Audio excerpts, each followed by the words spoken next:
이런 곳에서 어떻게 그렇게 무례할 수 있습니까? 교양을 좀 배우셔야죠.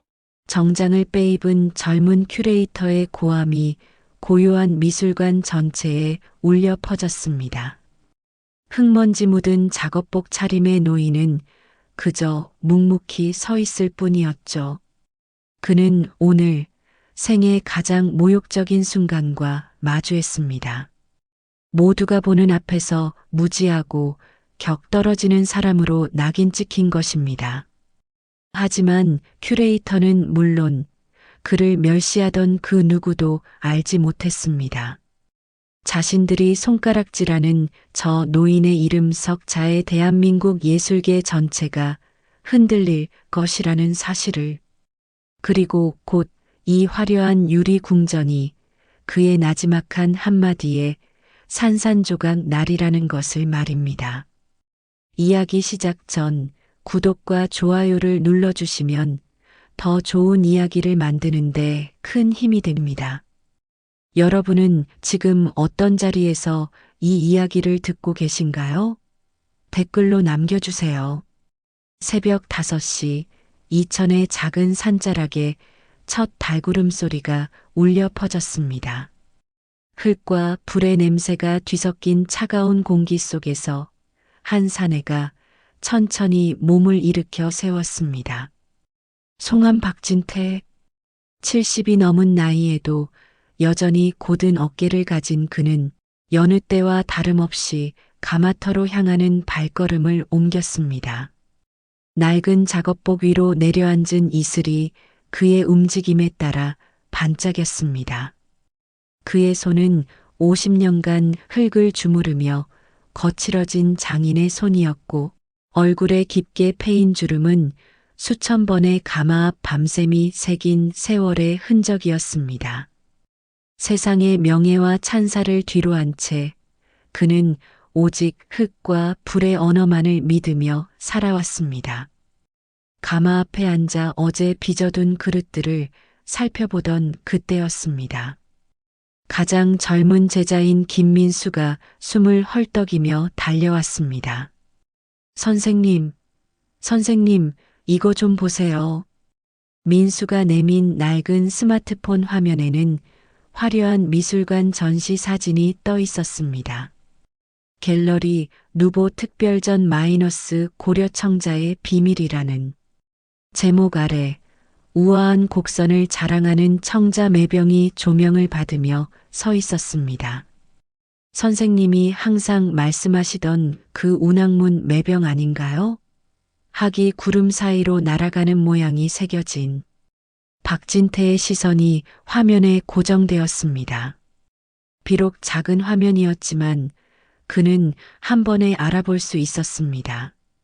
50년 전 국립박물관 수장고 구석에서 산산조각 나 있던 그 매병을 당시 25의 무명 도공이었던 자신이 몇 달 밤낮으로 매달려 복원했던 바로 그 작품을 서울에 가야겠구나.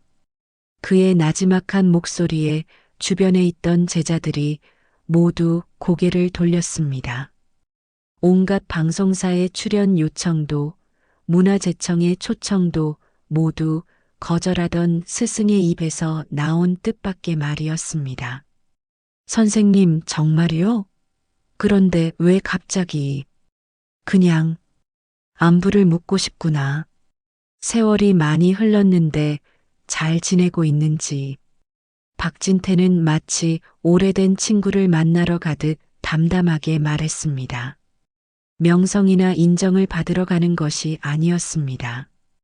자신의 손으로 다시 생명을 불어넣어준 작품이 세상 밖으로 나가 제대로 숨을 쉬고 있는지 확인하고 싶을 뿐이었습니다. 제자들은 스승을 위해 새 옷을 준비했습니다. 하지만 박진태는 평소 입던 작업복을 툭툭 털어 입었습니다. 흙먼지가 밴 낡은 신발도 그대로였습니다. 흙 만지는 사람이 흙냄새를 풍기는 게 당연한 게지. 괜히 남의 옷을 빌려 입고 어색할 필요 없어. 그에게 그 차림은 평생을 바친 장인의 정직한 모습 그 자체였습니다. 화려하게 포장할 필요도, 남에게 보이기 위해 꾸밀 필요도 없었습니다. 그저 자신이 살아온 길 그대로의 모습으로 옛 인연을 만나러 가면 그만이었습니다.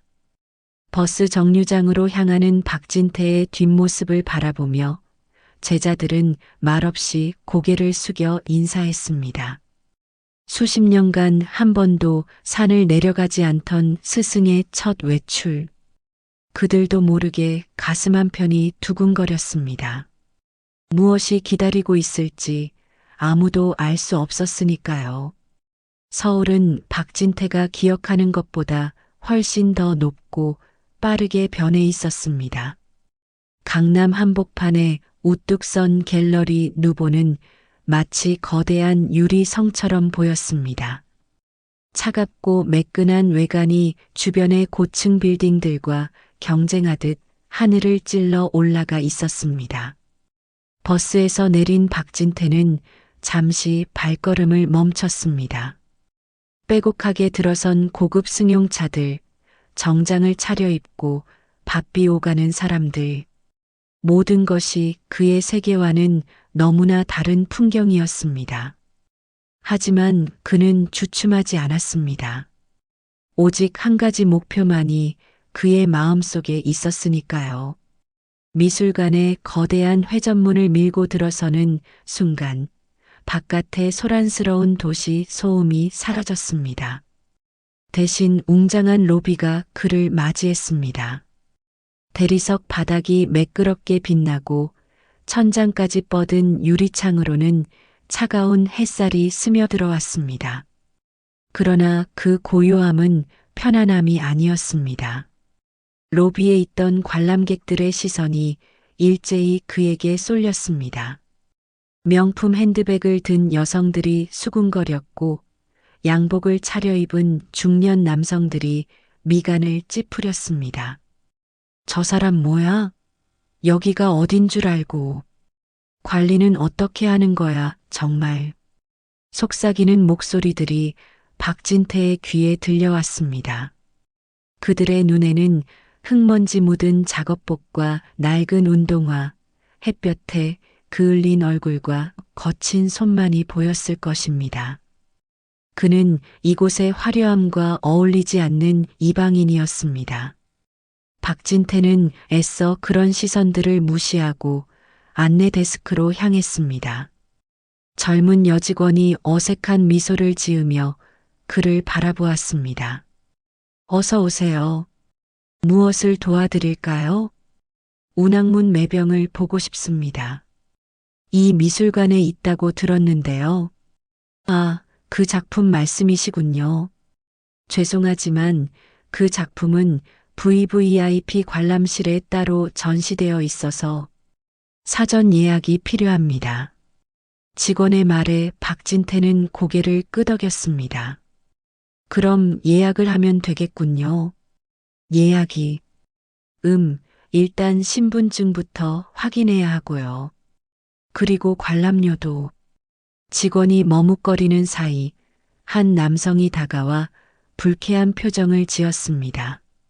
정장을 완벽하게 차려입은 30대 후반의 남성이었습니다. 실례합니다만 여기 어떤 일로 오신 건가요? 박진태는 담담하게 대답했습니다. 청자 매병을 보러 왔습니다. 아, 그런가요? 하지만 여기는 일반적인 박물관과는 다른 곳입니다. 예술을 진정으로 이해하고 감상할 수 있는 분들을 위한 공간이거든요. 남성의 목소리에는 은근한 경멸이 섞여 있었습니다. 박진태는 그의 명찰을 보았습니다. 수석 큐레이터 최유준이라고 적혀 있었습니다. 저도 도자기는 좀 압니다. 박진태의 조용한 말에 최유준이 비웃음을 흘렸습니다. 도자기를 아신다고요? 죄송하지만 여기 전시된 작품들은 국보급 문화재입니다. 아무나 와서 구경하는 그런. 한 번만 보면 됩니다. 멀리서 왔습니다.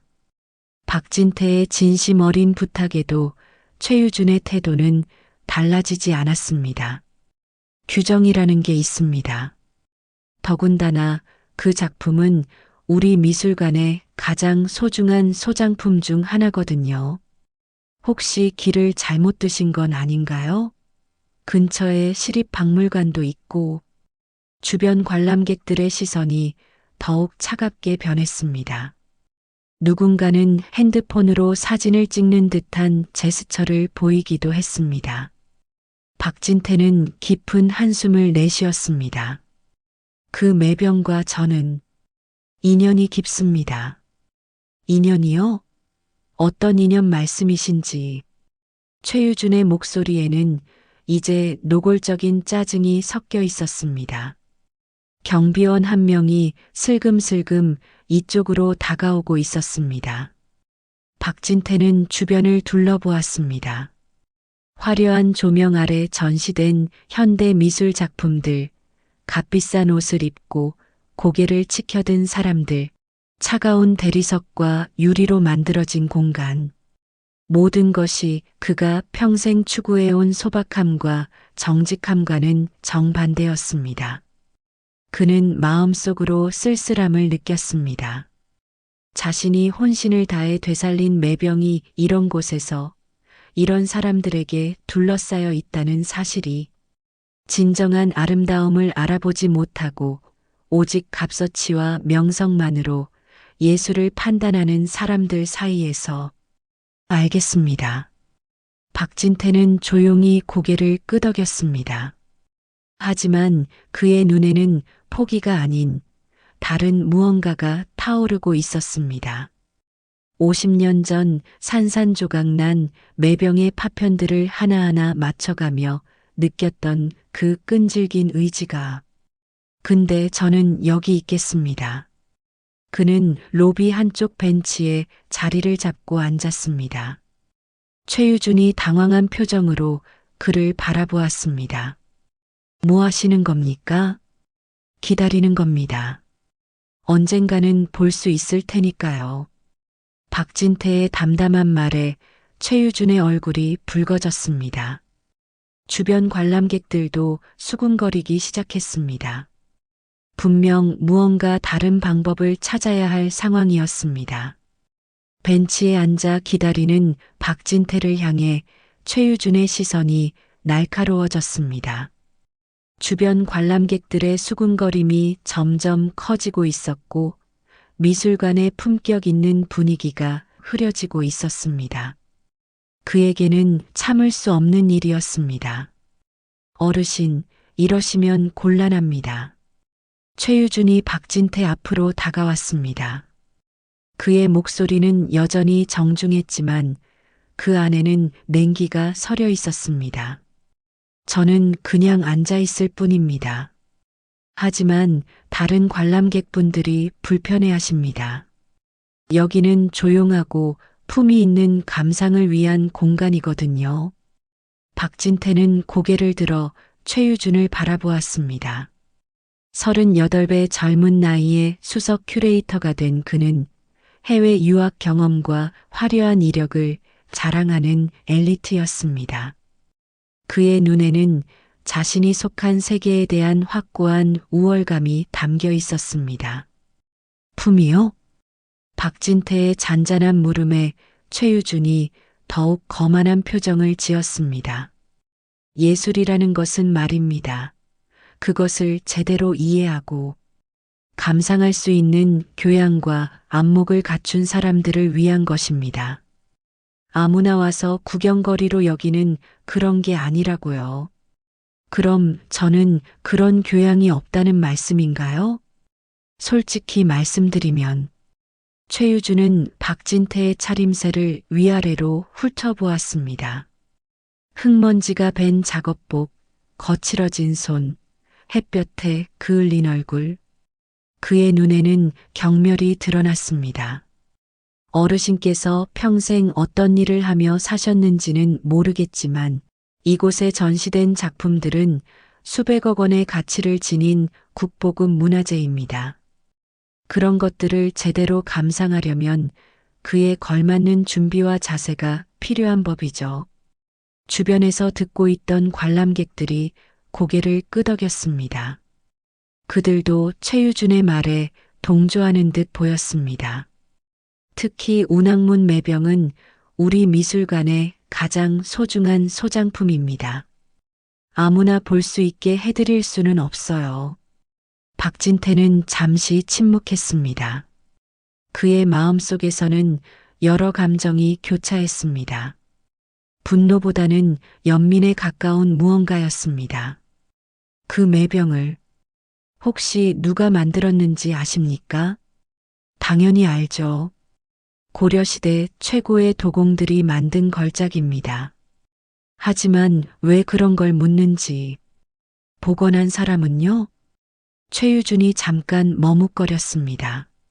사실 그는 그런 세부 사항에는 별로 관심이 없었습니다. 중요한 것은 작품의 가치와 명성이었으니까요. 글쎄요, 그런 기술적인 부분은 여하튼 그게 중요한 게 아니잖습니까?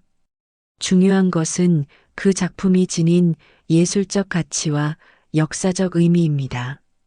박진태의 눈에 깊은 슬픔이 스쳤습니다. 자신이 몇 달 밤낮으로 매달려 되살린 작품을 그 누구보다 잘 알고 있는 작품을 두고 하는 말이었습니다. 어르신, 정말 마지막으로 말씀드리는데요. 최유준의 목소리가 한층 차갑게 변했습니다.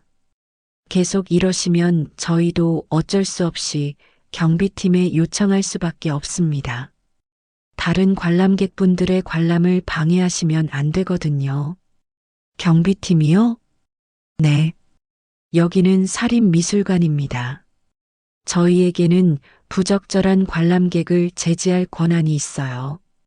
최유준의 말에 주변 사람들이 더욱 노골적으로 박진태를 쳐다보기 시작했습니다.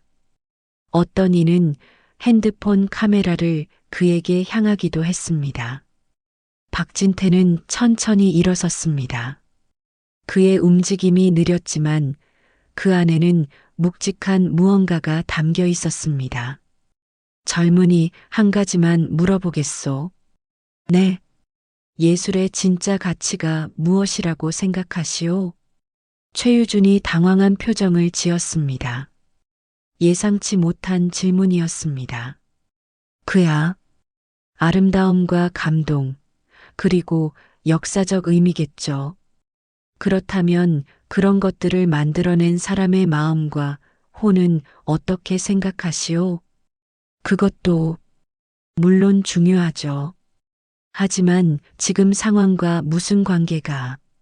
박진태는 고개를 저었습니다. 그의 눈에는 깊은 실망이 담겨 있었습니다.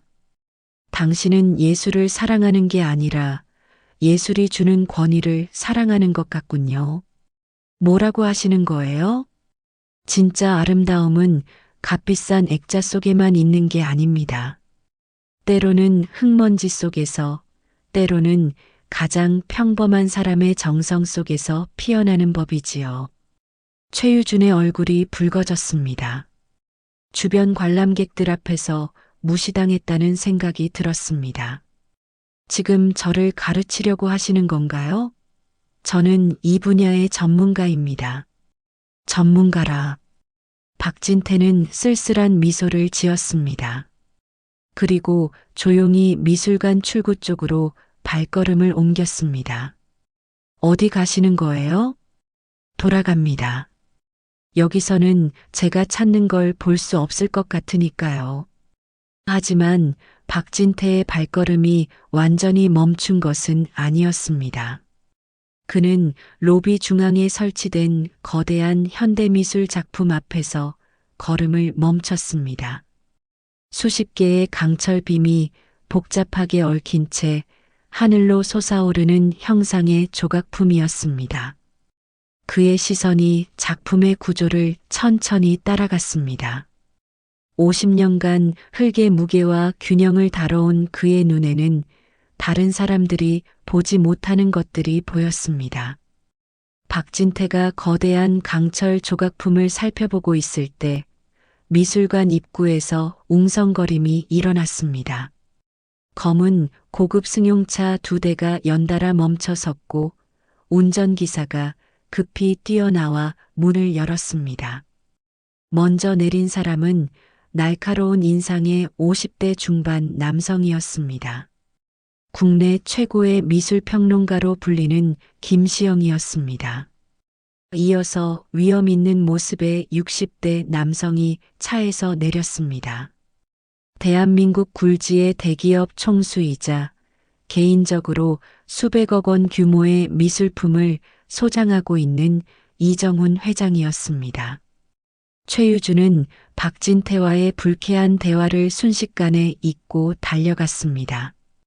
그의 얼굴에는 아첨에 가까운 미소가 번졌습니다. 회장님, 평론가님, 정말 영광입니다. 오늘 특별히 시간을 내주셔서 고맙습니다.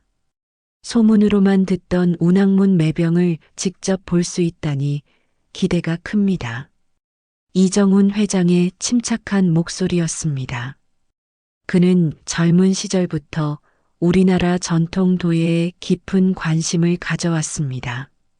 특히 복원 기술에 대해서도 해박한 지식을 갖고 있었습니다. 제가 직접 안내해 드리겠습니다. 이쪽으로. 최유준이 앞장서려는 순간 이정훈 회장의 시선이 로비 중앙에서 조각품을 살펴보고 있는 박진태에게 머물렀습니다. 그의 표정이 순간 굳어졌습니다. 뒤이어 김시영 평론가도 그 방향을 바라보더니 깜짝 놀란 표정을 지었습니다. 두 사람 모두 박진태의 뒷모습만으로도 누구인지 알아본 것이었습니다. 저분이 혹시 이정훈 회장이 떨리는 목소리로 물었습니다. 최유주는 고개를 돌려 박진태를 보더니 짜증 섞인 표정을 지었습니다. 아, 저 어르신 말씀이세요? 아까부터 계속 매병을 보여달라고 우기시는 분인데 제가 정중히 사양해 드렸습니다. 좀 고집이 세시더라고요. 이정훈 회장과 김시영 평론가가 서로를 바라보며 눈빛을 교환했습니다. 그들은 확신했습니다. 저 사람이 바로 그분이라는 것을. 이정훈 회장이 조심스럽게 박진태에게 다가갔습니다. 그의 발걸음은 마치 성지에 참배하러 가는 신도의 것처럼 경건했습니다. 선생님? 박진태가 천천히 고개를 돌렸습니다. 이정훈 회장과 눈이 마주치는 순간 회장의 얼굴에 깊은 감동이 스쳤습니다. 송암 박진태 선생님께서 여기에 계시다니 정말 꿈만 같습니다. 그 말이 로비 전체에 울려 퍼졌습니다. 송암 박진태, 그 이름은 마치 주문가도 같았습니다. 수군거리던 관람객들이 일순간 조용해졌고 최유준의 얼굴은 새하얗게 질렸습니다. 김시영 평론가도 급히 다가와 깊이 허리를 숙였습니다. 선생님을 이런 곳에서 뵙게 될 줄은 꿈에도 몰랐습니다. 정말 영광입니다. 박진태는 담담하게 고개를 끄덕였습니다. 오래간만이군요, 정훈 씨. 선생님께서 저를 기억해 주시다니. 20년 전 선생님 작업실을 처음 찾았을 때가 엊그제 같습니다. 이정훈 회장은 젊은 시절부터 박진태의 숨은 후원자였습니다. 명성을 거부하고 오직 자신의 길을 묵묵히 걸어가는 그의 모습에 깊은 감명을 받았던 것입니다. 최유주는 두 다리가 후들거리기 시작했습니다. 송암 박진태, 살아있는 전설, 대한민국 도예계의 최고봉, 언론 노출을 극도로 꺼려 얼굴을 아는 사람이 거의 없지만 그 이름의 무게는 문화예술계 전체를 뒤흔들 수 있는 거장. 자신이 방금 전까지 격이 떨어지는 사람, 교양이 없는 사람이라며 모욕했던 그 노인이 바로 송암 박진태였던 것입니다. 선생님, 그런데 무슨 일로 이곳까지? 이정훈 회장의 조심스러운 질문에 박진태가 잔잔한 미소를 지었습니다. 옛날에 제가 복원한 매병이 여기 있다고 해서요. 한번 보고 싶어서 왔는데. 복원하신 매병이요? 김시영 평론가가 놀란 표정으로 물었습니다. 혹시 운항문 매병을 말씀하시는 건가요? 그렇습니다. 50년 전 일이니 기억하시는 분도 별로 없겠지만 이정훈 회장과 김시영 평론가의 눈이 동시에 커졌습니다.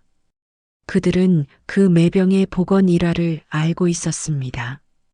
당시 무명이었던 젊은 도공이 몇 달 밤낮으로 매달려 기적 같은 복원을 해냈다는 전설적인 이야기를.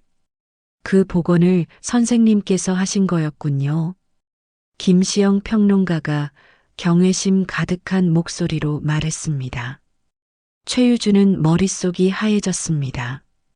다리가 부들부들 떨렸습니다. 자신이 모욕한 상대가 바로 그 작품을 되살려낸 장본인이었다는 사실을. 그것도 50년 전, 자신이 태어나기도 전에. 주변 관람객들도 상황을 파악하기 시작했습니다. 아까까지 경멸의 시선으로 바라보던 그 노인이 실은 국보급 인물이었다는 것을. 선생님께서 그 매병을 보고 싶어 하신다면. 이정훈 회장이 최유준을 쳐다보았습니다. 그의 눈빛에는 차가운 분노가 담겨 있었습니다. 지금 당장 VVIP 관람실을 열어드리는 게 마땅하지 않겠습니까? 최유준은 아무 말도 할 수 없었습니다. 그의 입술이 파르르 떨렸지만 목소리는 나오지 않았습니다. 박진태는 자신을 둘러싼 경외의 시선들을 애써 외면했습니다.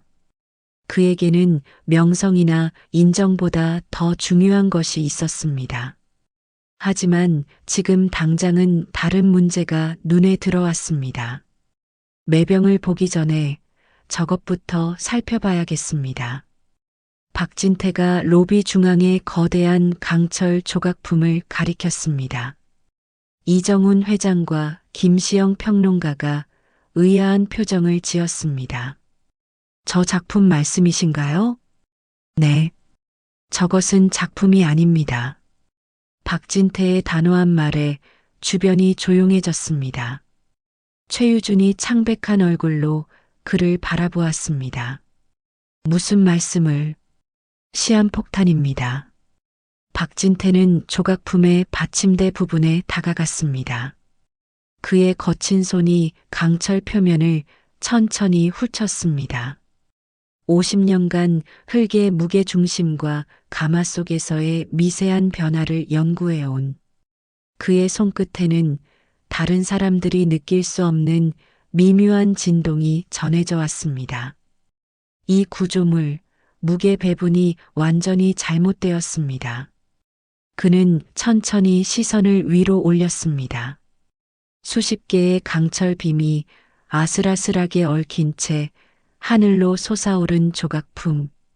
겉보기에는 역동적이고 웅장해 보였지만 그의 눈에는 전혀 다른 것이 보였습니다. 저 위쪽 세 번째 빔을 보세요. 박진태가 손가락으로 가리키자 모든 사람의 시선이 그쪽으로 향했습니다. 연결 부위에 이미 미세한 금이 가기 시작했습니다. 하중을 견디지 못하고 있어요. 이정훈 회장이 눈을 찡그리며 자세히 살펴보았습니다. 정말 저기에 작은 균열이 보이는군요. 김시영 평론가도 놀란 표정으로 고개를 끄덕였습니다. 어떻게 저런 것까지 보실 수가. 흙도 마찬가지입니다. 박진태가 조용히 말했습니다. 겉으로는 멀쩡해 보여도 속에서 조금씩 갈라지기 시작하면 결국 무너집니다. 이 조각품도 그런 상태예요. 지금 당장은 괜찮아 보여도 조만간 큰 사고가 날 것입니다. 최유준의 얼굴이 더욱 하얗게 변했습니다. 이 조각품은 갤러리 누보의 상징과도 같은 작품이었습니다. 개관 기념으로 수십억 원을 들여 설치한 것이었는데, 그런데 어떻게 그런 것까지 아실 수가 있나요? 김시영 평론가의 조심스러운 질문에 박진태가 잔잔한 미소를 지었습니다. 평생 흙과 불을 다뤄왔습니다. 물질의 한계와 균형을 알지 못하면 도자기는 만들 수 없어요. 저 강철도 마찬가지입니다. 재료는 다르지만 무게와 응력의 법칙은 같으니까요. 그는 받침대 주변을 한 바퀴 돌며 더 자세히 살펴보았습니다. 여기 기초 부분도 문제가 있습니다. 집안 치마를 고려하지 않고 설치했군요. 계절이 바뀌면서 토양 수분이 변하면 그러면 어떻게 되나요? 이정훈 회장이 긴장한 목소리로 물었습니다. 첫눈이 내리기 전에 무너질 겁니다. 눈의 무게가 추가되면 이미 한계에 달한 구조물이 견디지 못할 것입니다. 박진태의 말에 주변 사람들이 술렁거리기 시작했습니다. 만약 그의 말이 맞다면 로비에 있는 사람들 모두가 위험에 처해 있는 것이었습니다. 김시영 평론가가 급히 스마트폰을 꺼냈습니다. 구조 전문가에게 연락해 봐야겠습니다. 긴급히 점검을 받아야. 그럴 필요 없습니다. 이정훈 회장이 단호하게 말했습니다. 송암 선생님의 말씀이면 그것으로 충분합니다. 지금 당장 이 건물을 폐쇄해야 합니다. 회장의 말에 최유준이 절망적인 표정을 지었습니다. 하지만 회장님, 아직 확실하지도 않은 상황에서 확실하지 않다고요? 이정훈 회장의 목소리가 차갑게 변했습니다. 송암 선생님의 안목을 의심한다는 말입니까? 선생님이 평생 쌓아온 경험과 직관을 믿지 못한다는 건가요? 최유준은 더 이상 아무 말도 할 수 없었습니다. 자신이 그토록 무시했던 노인이 한마디로 미술관의 운명을 결정지으려 하고 있었습니다. 박진태는 조용히 조각품에서 멀어졌습니다. 저는 할 말을 다 했습니다. 이제 매병이나 보고 돌아가겠습니다. 선생님, 정말 죄송합니다. 이정훈 회장이 깊이 고개를 숙였습니다. 이런 위험한 상황도 모르고 선생님을 모셔올 뻔했습니다. 괜찮습니다. 다만 박진태가 최유준을 바라보았습니다. 그의 눈에는 분노가 아닌 깊은 연민이 담겨 있었습니다. 예술은 겉모습이 화려하다고 해서 아름다운 것이 아닙니다. 기본을 무시하고 허영만 쫓으면 저 조각품처럼 결국 무너지게 되어 있어요. 그의 말은 단순히 조각품에 대한 것만이 아니었습니다. 그것은 최유준과 이 미술관 전체에 대한 예언이기도 했습니다. 김시영 평론가가 전화를 끊으며 급히 다가왔습니다.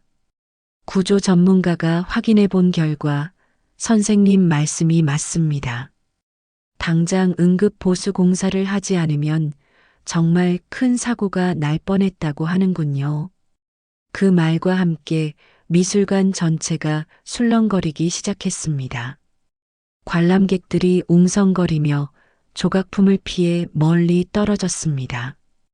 박진태의 한마디가 갤러리 누보의 신뢰에 치명적인 균열을 만들어낸 순간이었습니다.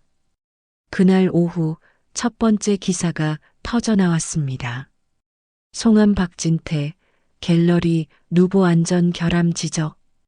작은 문화 전문지에서 시작된 기사는 삽시간에 주요 언론사로 퍼져나갔습니다.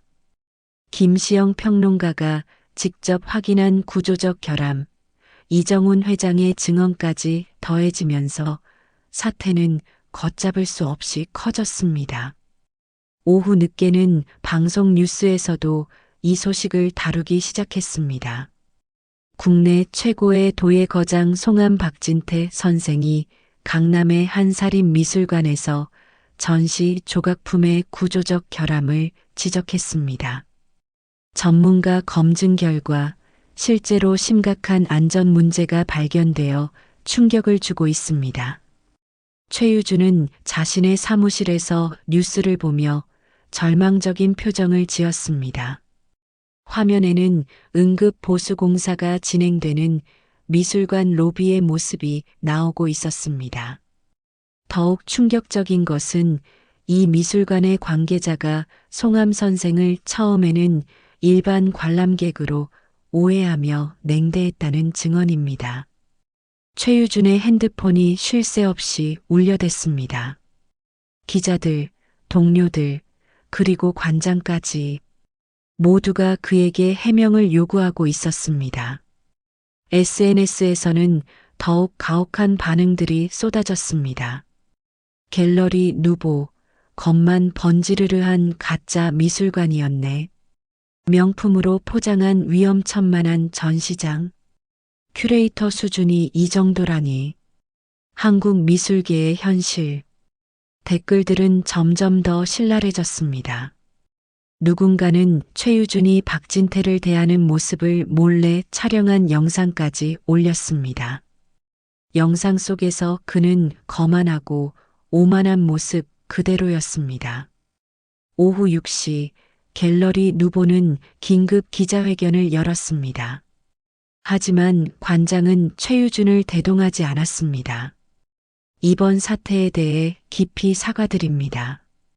안전 검증 절차에 허점이 있었음을 인정합니다. 기자들의 질문이 쏟아졌습니다. 송암 박진태 선생을 냉대했다는 것이 사실입니까? 처음부터 구조적 결함을 알고 있었던 것 아닙니까? 앞으로 어떤 책임을 질 계획이신가요?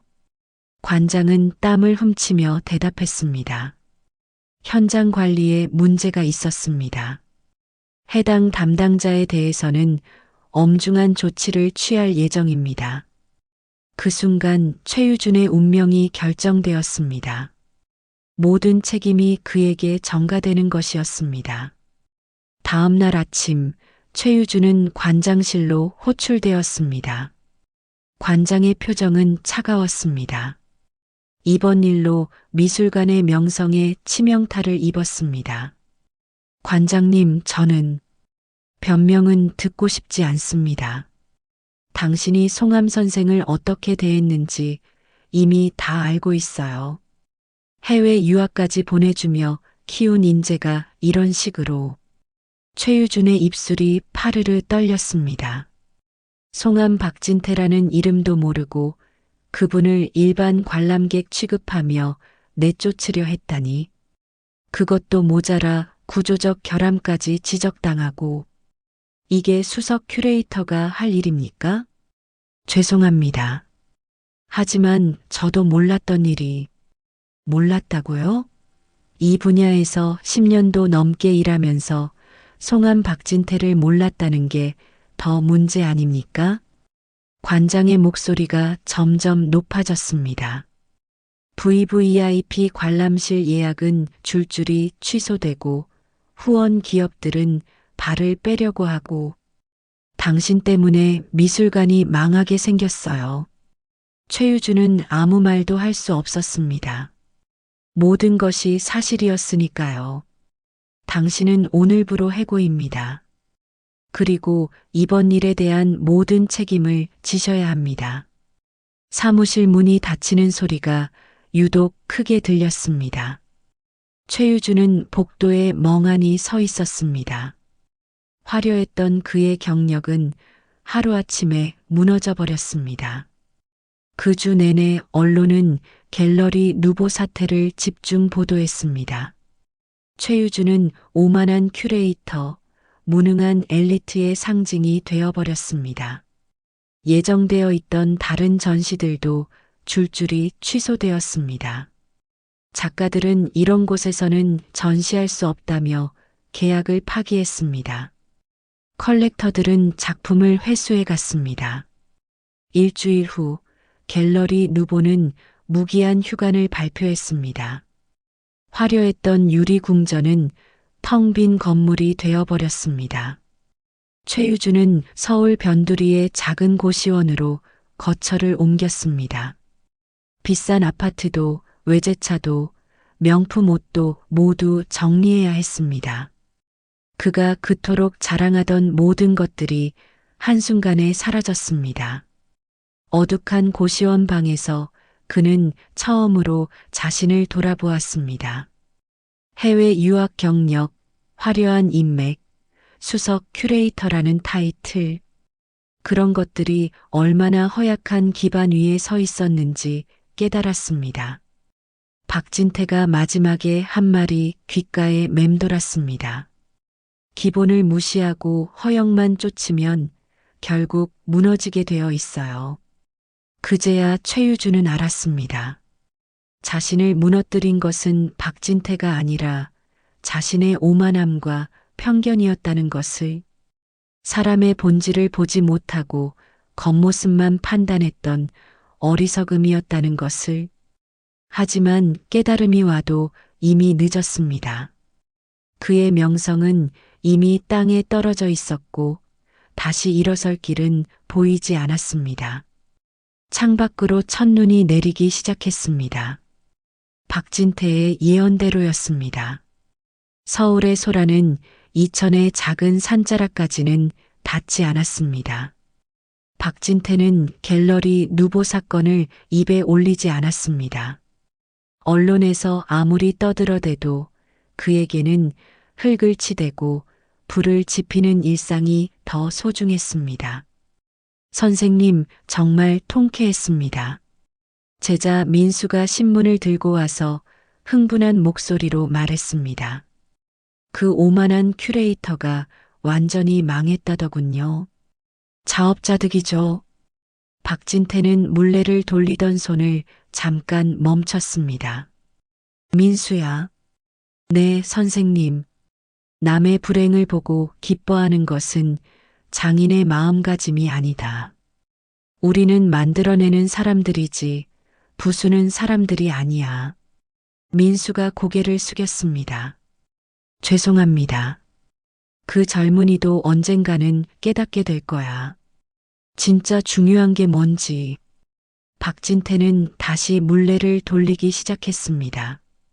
그릇이 천천히 모양을 갖춰가고 있었습니다. 평생 해온 일이지만 여전히 새로운 생명이 태어나는 것 같은 설렘이 있었습니다. 계절이 바뀌었습니다. 가을이 깊어지고 산자락에 단풍이 물들기 시작했습니다.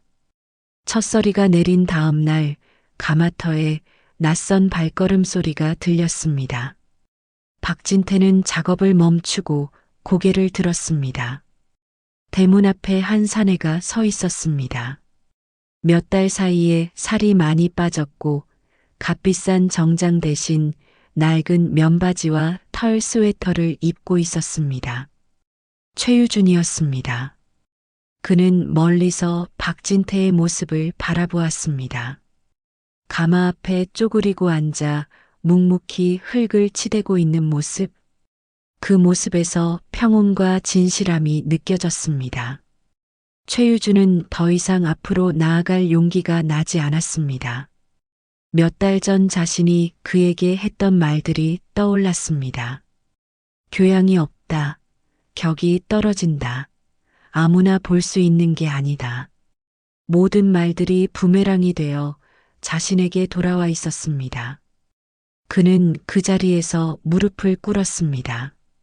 차가운 흙바닥이 무릎을 파고들었지만 개의치 않았습니다. 눈에서 뜨거운 눈물이 흘러내렸습니다. 박진태는 한참 동안 그를 돌아보지 않았습니다. 오직 물레 돌아가는 소리와 최유준의 흐느낌만이 가마터를 채웠습니다. 해가 기울어 어스름이 내려올 무렵 박진태가 마침내 일어섰습니다. 그는 최유준 앞으로 천천히 걸어왔습니다. 일어나세요. 최유준은 고개를 들지 못했습니다. 선생님. 저는 말은 나중에 하고 우선 일어나세요. 박진태의 목소리에는 꾸짖음이 없었습니다. 오히려 따뜻함이 담겨 있었습니다. 최유준이 떨리는 다리로 일어섰습니다. 그의 바지는 흙으로 더러워져 있었습니다. 어떻게 이곳을 찾아왔습니까? 수소문에서 선생님께 사과하고 싶었습니다. 박진태는 고개를 끄덕였습니다. 그동안 많이 힘드셨겠군요. 그 말에 최유준의 눈물이 더욱 쏟아졌습니다. 제가 너무 어리석었습니다. 선생님을 몰라보고 함부로. 그런 일은 있을 수 있는 일입니다. 박진태가 담담하게 말했습니다. 저를 몰라본 건 문제가 되지 않아요. 문제는 사람을 겉모습으로만 판단했다는 거죠. 최유준은 고개를 숙였습니다. 이제야 깨달았습니다. 제가 얼마나 오만했는지 깨달았으면 됐습니다. 박진태는 작업대로 돌아가 흙 한 덩이를 떼어냈습니다. 그리고 그것을 최유준 앞에 놓았습니다. 흙은 거짓말을 하지 않습니다. 당신이 어떤 사람이었고 어떤 옷을 입었는지 묻지 않아요. 오직 정직한 손길과 진실한 마음에만 제 모습을 보여줍니다. 최유준이 떨리는 손으로 흙을 만졌습니다. 차갑고 촉촉한 느낌이 손끝에 전해졌습니다. 다시 시작해보고 싶으시면 가장 낮은 곳에서부터 시작하세요. 정말 저 같은 사람을 받아주시겠습니까? 왜 안 되겠습니까? 저도 젊을 때는 교만하고 어리석었어요. 흙이 저를 가르쳐 주었듯이 당신도 배울 수 있을 겁니다. 그날 밤 최유준은 가마터 한쪽 귀퉁이에 마련된 작은 방에서 잠을 청했습니다. 서울의 화려한 아파트도 비싼 호텔도 아닌 소박한 방이었지만 오랜만에 편안한 잠을 잘 수 있을 것 같았습니다. 창밖으로 별빛이 스며들어 왔습니다. 도시에서는 볼 수 없었던 맑고 깨끗한 별들이었습니다. 최유준은 그 별들을 바라보며 생각했습니다. 자신이 그토록 추구했던 것들이 얼마나 허망한 것들이었는지를, 그리고 진짜 아름다움과 가치가 어디에 있는지를 그는 처음으로 마음의 평화를 느꼈습니다. 모든 것을 잃었지만 동시에 새로운 시작의 가능성을 얻은 것 같았습니다. 새벽 5시 최유준은 스스로 잠에서 깼습니다. 처음에는 어디에 있는지 잠시 헷갈렸지만 이내 흙냄새와 나무 타는 냄새가 그를 현실로 돌아오게 했습니다. 박진태는 이미 가마 앞에서 작업을 시작하고 있었습니다. 그의 하루는 늘 이렇게 시작되었습니다. 일어나셨군요. 네. 선생님께서는 언제 일어나신 건가요? 새벽 4시쯤. 평생 이런 시간에 일어났으니까 몸이 알아서 깨어납니다. 최유준은 어색하게 서 있었습니다. 무엇을 해야 할지 몰랐습니다. 우선 장작부터 패어야겠군요. 박진태가 도끼를 건네며 말했습니다. 장작을요? 가마에 불을 지피려면 장작이 필요하거든요. 저기 나무들을 적당한 크기로 패어주세요. 최유준은 평생 도끼를 잡아본 적이 없었습니다. 첫 번째 시도는 실패였습니다. 도끼가 나무를 제대로 맞히지 못하고 옆으로 빗나갔습니다. 천천히 하세요. 급할 것 없습니다. 박진태의 조용한 격려에 최유준은 다시 시도했습니다. 두 번째, 세 번째. 손에 물집이 잡히기 시작했지만 포기하지 않았습니다. 1시간 후 최유준의 손은 상처투성이가 되어 있었습니다. 하지만 그는 나름대로 쓸만한 장작 몇 개를 만들어냈습니다. 이제 흙을 운반해야 합니다. 다음 일은 흙 나르기였습니다. 뒤편 언덕에서 좋은 흙을 파서 작업장으로 옮기는 일이었습니다. 수레에 흙을 담고 굴곡진 길을 오르내리는 것은 생각보다 힘든 일이었습니다. 점심때가 되자 최유주는 완전히 지쳐 있었습니다. 온몸이 땀으로 젖었고 옷은 흙먼지로 더러워졌습니다. 예전 같으면 상상도 할 수 없는 모습이었습니다. 힘드시죠? 박진태가 물었습니다. 아니요. 괜찮습니다. 너무 힘들었습니다. 하지만 포기하고 싶지 않았습니다. 처음엔 다 그래요. 몸이 익숙해지면 괜찮아집니다. 며칠이 지나면서 최유준의 일과는 정해졌습니다. 새벽에 일어나 장작을 패고 흙을 나르고 가마에 불을 지키는 일. 밤이 되면 온몸이 쑤시고 아팠지만 이상하게 마음은 편안했습니다. 일주일 후 박진태가 그에게 말했습니다. 이제 물레를 배워보세요. 드디어 본격적인 도예 작업이 시작되는 것이었습니다. 최유주는 설레는 마음으로 물레 앞에 앉았습니다. 하지만 현실은 달랐습니다. 흙덩이는 그의 의도대로 움직여주지 않았습니다. 조금만 힘을 잘못 주면 일그러지거나 무너져 버렸습니다. 너무 급하게 하려고 하지 마세요. 흙의 성질을 먼저 이해해야 합니다. 박진태의 설명을 들으며 최유주는 다시 시도했습니다. 실패하고 또 실패했습니다. 하지만 포기하지 않았습니다. 한 달이 지났습니다. 최유준의 손은 거칠어졌고 얼굴은 햇볕에 그을렸습니다. 하지만 그의 눈빛은 예전보다 훨씬 맑아져 있었습니다. 선생님, 어느 날 저녁 최유준이 말했습니다. 네, 저는 지금까지 예술을 잘못 이해하고 있었던 것 같습니다. 박진태가 흙을 치대던 손을 멈췄습니다. 어떤 면에서요? 예술이 거창한 이론이나 비싼 가격표가 아니라 이런 정직한 손길에서 나오는 거였구나 싶어서요. 최유주는 자신의 거친 손을 바라보았습니다. 전에는 이런 손을 더럽다고 생각했어요. 교양 없는 사람의 손이라고. 그런데 지금 보니 이 손이 가장 아름다운 것 같습니다. 박진태는 잔잔한 미소를 지었습니다. 깨달음은 머리가 아니라 몸으로 오는 법이지요. 네, 이제야 알 것 같습니다. 2달이 지나자 최유주는 제법 그럴듯한 그릇을 만들 수 있게 되었습니다. 비록 서툰 솜씨였지만 그 안에는 진심이 담겨 있었습니다. 좋습니다. 이제 진짜 배움이 시작되는군요. 박진태의 격려에 최유주는 더욱 열심히 임했습니다. 계절이 바뀌어 봄이 왔습니다.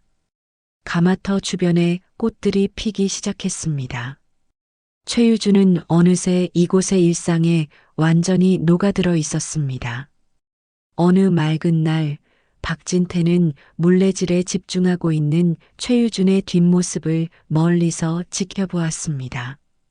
그의 어깨는 여전히 서툴렀지만 손길에는 이전에는 없던 진실함이 담겨 있었습니다. 박진태의 입가에 옅은 미소가 번졌습니다. 상대를 무너뜨리는 것은 순간의 통쾌함을 줄 뿐이지만 한 사람을 일으켜 세우는 것은 평생의 보람을 남깁니다. 흙먼지 날리는 가마터에서 그는 진정한 승리가 무엇인지 다시 한번 확인하고 있었습니다. 사람은 누구나 변할 수 있고 가장 낮은 곳에서도 가장 아름다운 꽃이 필 수 있다는 것을. 최유준이 만든 첫 번째 찻잔이 가마에서 나왔습니다. 모양은 어설프고 색깔도 고르지 않았지만 그 안에는 그의 새로운 인생이 담겨 있었습니다. 선생님, 감사합니다. 최유준의 진심 어린 인사에 박진태는 고개를 끄덕였습니다. 고마워할 건 없어요. 스스로 일어선 겁니다. 해가 저물어가고 있었습니다. 가마에서 피어오르는 연기가 노을 속으로 사라져 갔습니다. 두 사람은 말없이 작업을 계속했습니다. 진정한 아름다움은 화려한 조명이 아닌 이런 평범한 순간들 속에서 피어나는 것이었습니다.